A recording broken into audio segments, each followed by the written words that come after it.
Back to our breaking news. News 2's State Capitol newsroom reporter Chris O'Brien has been on Capitol Hill all morning gathering reaction to the calls for the lieutenant governor to resign. And Chris joining us live now after talking with leadership about this call and what the impacts could be of this letter. Chris.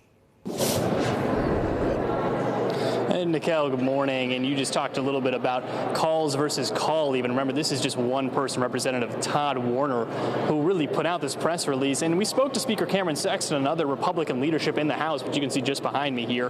And they pretty much said that this man acted alone. They do not support his press release, at least publicly. They said that there is no way that they are really signing on to this sort of thing. Speaker Sexton said himself it was not signed by anybody else. It was just signed by Representative Todd Warner. And just for a little bit of background, you might remember Todd Warner was investigated by the FBI when Speaker of the House Glenn Cassida was going through his whole indictment process. So he's kind of tied into this as well. And even just recently, it was reported that Cade Cothran, Cassida's former legislative assistant, former press guy, was dining with Todd Warner out and about. So there's a lot of interesting tie-ins here. The impact is also interesting, right? This is the first Republican we have heard to at least go on the record and say Lieutenant Governor McNally should resign. And you saw earlier, we tried to talk to McNally, see if he had anything to say. They rushed him right to the elevator as quick as they could. A little bit more streamlined than it was last week when we were asking him about very similar questions. So a lot to be seen here. I really think that this is just Representative Warner